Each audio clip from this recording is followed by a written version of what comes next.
గణేష్ నిమజ్జనాలకు హుస్సేన్ సాగర్ చుట్టూ ఏర్పాట్లు పూర్తి చేశారు అధికారులు. Tank bund, necklace road, NTR Marg లో 40 క్రేన్లు ఏర్పాటు చేశారు. హుస్సేన్ సాగర్ తో పాటు మరో 20 చెరువుల్లో నిమజ్జనాలు జరగనున్నాయి. ఇందుకోసం నగర వ్యాప్తంగా 134 స్టాటిక్ క్రేన్లు, అదేవిధంగా 269 మొబైల్ క్రేన్లు, 56,000 లైట్లు సిద్ధం చేశారు. నగర వ్యాప్తంగా 303 కిలోమీటర్లలో గణేష్ శోభాయాత్ర ఉంటుంది. శోభాయాత్ర రూట్లలో రోడ్లపై గుంతలు పూడ్చారు, చెట్ల కొమ్మలు కొట్టారు. ఇక నిమజ్జనం ఏర్పాట్లపై మరిన్ని వివరాలు సదానందం అందిస్తారు. గణేష్ నిమజ్జనానికి పూర్తి ఏర్పాట్లు చేస్తున్నారు అధికారులు. ముఖ్యంగా హుస్సేన్ సాగర్ చుట్టుపక్కల పరిసరాల్లో ఎలాంటి ఇబ్బందులు లేకుండా విగ్రహాలను తీసుకొచ్చే భక్తులకు కానీ ఇక్కడికి వచ్చే పబ్లిక్ కానీ ఎలాంటి ఇబ్బందులు లేకుండా అన్ని రకాల ఏర్పాట్లు చేస్తున్నారు. సో ముఖ్యంగా వినాయకుని నిమజ్జనం అనగానే హైదరాబాద్లో ముందుగా గుర్తొచ్చేది Hussain Sagar tank bund.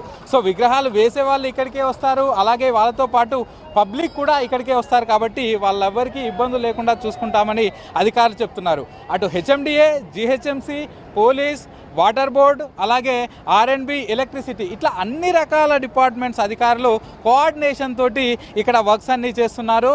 So ముఖ్యంగా వినాయకులను హుస్సేన్ సాగర్లో నిమజ్జనం చేయడానికి మొత్తం ఈ హుస్సేన్ సాగర్ చుట్టుపక్కల మొత్తం 40 క్రేన్లను అధికారులు అయితే ఏర్పాటు చేయనున్నారు. దీంతో పాటు ఇటు ఒక బాహుబలి క్రేన్ను ఖైరతాబాద్ వినాయకుడిని నిమజ్జనం చేయడానికి ఒక బాహుబలి క్రేన్ను కూడా ఏర్పాటు చేశారు. ఎట్ ప్రజెంట్ మనం పీపుల్స్ ప్లాజా వద్ద ఉన్నాము. సో చూసాం కదా, ఈ రోజే ఇక్కడ హడావిడి స్టార్ట్ అయిందని చెప్పుకోవచ్చు. ఇంకా రేపటి వరకు మరింత భారీగా భక్తులు వచ్చే అవకాశాలు ఉంది, వినాయకులు వచ్చే అవకాశాలు ఉంది ఎక్కువ సంఖ్యలో.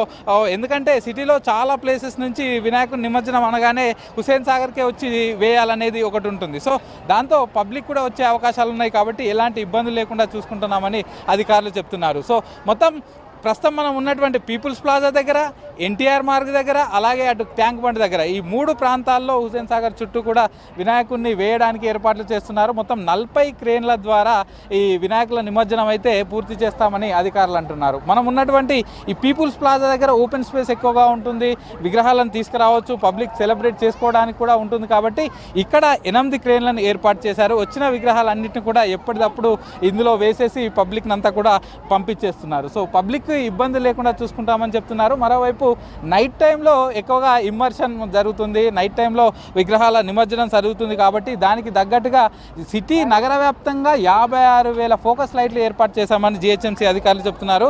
దానికి ఎలక్ట్రిసిటీ అధికారులు పూర్తిగా వైర్ కనెక్షన్స్ ఇవ్వడము, అవన్నీ కూడా లైట్స్ అన్ని వచ్చేలా చూసుకునే పనిలో వాళ్ళు ఉన్నారు. సో ఇటు చుట్టుపక్కల ప్రాంతాల్లో అంటే నగరంలో మెయిన్గా బాలాపూర్ నుంచి ఇక్కడి వరకు హుస్సేన్ సాగర్ వరకు ఇది ఒక శోభయాత్ర అయితే నగర వ్యాప్తంగా మొత్తం 303 కిలోమీటర్ల మీద శోభయాత్ర జరుగుతుంది అని చెప్తున్నారు. హుస్సేన్ సాగర్ ఒకటే కాకుండా సిటీలో ఇంకా 34 చెరువుల వద్ద కూడా పూర్తి ఏర్పాట్లు చేశాం. దానిలో మేజర్ చెరువులు 20 ఉన్నాయంటున్నారు. సో అక్కడ కూడా అన్ని రకాల ఏర్పాట్లు చేశామని అధికారులు చెప్తున్నారు. ఇక మరోవైపు ఈ శోభయాత్ర జరిగే ప్రాంతాల్లో చెట్లను కూడా ఇప్పటికే చెట్టు కొమ్మలను కొట్టేశారు. ఎందుకంటే భారీ విగ్రహాలు వస్తూ ఉంటాయి, చెట్టు కొమ్మలు తాకి ఇబ్బందులు పడే అవకాశాలు ఉంటాయి. కాబట్టి చెట్టు కొమ్మలను కూడా కొట్టేశారు. మరోవైపు ఈ హుస్సేన్ సాగర్ చుట్టుపక్కల ప్రాంతాల కానీ లేకపోతే నిమజ్జనం పాయింట్స్ వద్ద పబ్లిక్ భారీగా వస్తారు. కాబట్టి వాళ్ళందరికీ ఎలాంటి ఇబ్బందులు లేకుండా 309 టాయిలెట్స్ను కూడా ఏర్పాటు చేశారు. దానిలో షీ టాయిలెట్స్ కూడా ఉన్నాయి. సో మొత్తం నగర వ్యాప్తంగా జిహెచ్ఎంసీ పరిధిలో చూసుకుంటే 134 స్టాటిక్ క్రేన్స్, 269 మొబైల్ క్రేన్స్ ఏర్పాటు చేశారు.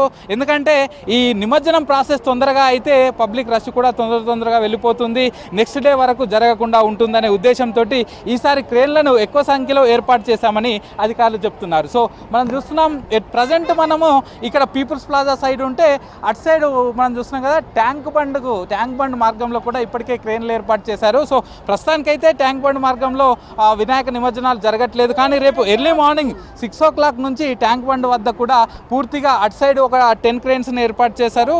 అక్కడ కూడా రేపు ఎర్లీ మార్నింగ్ నుంచి వినాయకుడి నిమజ్జనాలన్నిటి కూడా స్టార్ట్ చేస్తామని చెప్తున్నారు. ఇక మరోవైపు వినాయక మండపాల నిర్వాహకుల దగ్గరికి వెళ్ళి ఇప్పటికే పోలీస్ అధికారులు వాళ్ళందరికీ కూడా ఇన్స్ట్రక్షన్స్ ఇస్తున్నారు. యాజ్ ఎర్లీ యాజ్ పాసిబుల్గా వినాయకుడిని నిమజ్జనం చేయాలి, మీరు తొందరగా మండపాల నుంచి వినాయకుడిని తీస్తే ప్రాసెస్ తొందరగా అయిపోతుంది, పబ్లిక్కి ఎలాంటి ఇబ్బందులు ఉండయంటూ కూడా అధికారులు చెప్తున్నారు. ఇక ప్రస్తుతం మనం ఉన్నటువంటి ఈ హుస్సేన్ సాగర్ చుట్టూ ఏ ప్రాంతాల నుంచి విగ్రహాలను అలో చేస్తారనేది కూడా ఒక ఇంపార్టెంట్ థింగ్. ఇటు సైడ్ చూసుకుంటే ఇటు కూకట్పల్లి వైపు నుంచి విగ్రహాలను అలో చేయరు. కేవలం సనత్ నగర్, ఎర్రగడ్డ, అలాగే అమీర్పేట్, ఎస్ఆర్ నగర్, ఆ చుట్టుపక్కల ప్రాంతాలు, యూసఫ్గూడ, ఆ చుట్టుపక్కల ప్రాంతాల్లో ఉన్న విగ్రహాలను అలో చేస్తారు. ఇటు సైడు బోయిన్పల్లి, నెక్స్ట్ సికింద్రాబాద్, మారేడుపల్లి, అలాగే ఇటు ముషీరాబాద్, సికింద్రాబాద్, ఈ చుట్టుపక్కల ఉన్న ప్రాంతాలకు సంబంధించిన విగ్రహాలను అలో చేస్తారు. ఇక అవతల మళ్ళీ ఉప్పల్ సైడు ఆ విగ్రహాలన్నిటి హుస్సేన్ సాగర్కి అలో చేయరు. మళ్ళీ ఇటు సైడ్ వెళ్తే మలక్పేట్, అలాగే ఓల్డ్ సిటీ, ఆ చుట్టుపక్కల ప్రాంతాల విగ్రహాలను అలో చేస్తారు. ఒక బాలాపూర్ని మాత్రం అక్కడి నుంచి అలో చేస్తారు. మిగతా బడంగ్పేట్, ఆ చుట్టుపక్కల విగ్రహాలను హుస్సేన్ సాగర్కి అలో చేయరు. అక్కడనే సరూర్ నగర్ లేక్స్ ఉన్నాయి, ఇంకా ఇతర లేక్స్ ఉన్నాయి కాబట్టి ఆయా ప్రాంతాల్లో నిమజ్జనం చేసుకోవాలని చెప్తున్నారు. ఇక ఇటు వెస్ట్ సైడ్ వచ్చేస్తే ఇటు మేదీపట్నం నుంచి వచ్చే విగ్రహాలను మాత్రమే అలో చేస్తాము. అవతల రాయదుర్గం కానీ, గచ్చిబౌలి కానీ, ఆ చుట్టుపక్కల నుంచి వచ్చే విగ్రహాలన్నిటి కూడా అటు సైడే ఏర్పాటు చేసిన మల్కం చెరువు కానీ ఇతర చెరువుల్లో నిమజ్జనం చేయాలని ఇటు పోలీసులు అయితే ఇప్పటికే ఇన్స్ట్రక్షన్స్ ఇచ్చారు. మరోవైపు ఇక్కడికి వచ్చే వాళ్ళ కోసం రూట్ మ్యాప్ కూడా అధికారులు ఏర్పాటు చేశారు. ఏ రూట్ నుంచి రావాలి, ఏ రూట్ నుంచి వెళ్ళాలి అనే దానిపైన పూర్తి సమాచారం ఇప్పటికే అధికారులన్నీ కూడా తెలియజేస్తున్నారు. సో రేపు జరగబోయేది అంటే రేపు ఒక బిగ్ డే అని చెప్పుకోవచ్చు. సో రేపు జరగబోయే ఈ నిమజ్జనం ప్రక్రియకి పూర్తిగా అన్ని డిపార్ట్మెంట్స్ ఆధ్వర్యంలో ఆ కోఆర్డినేషన్తో ఈ పూర్తి ఏర్పాట్లు చేస్తున్నాము. పబ్లిక్కి అలాగే భక్తులకి ఇక్కడికి వినాయకులను తీసుకొచ్చే వారికి ఎలాంటి ఇబ్బందులు లేకుండా చూసుకుంటామని ఇటు పోలీసులు, జిహెచ్ఎంసీ అధికారులు అయితే చెప్తున్నారు. కెమెరా పర్సన్ వినోద్తో సదానందం, V6 న్యూస్, హైదరాబాద్.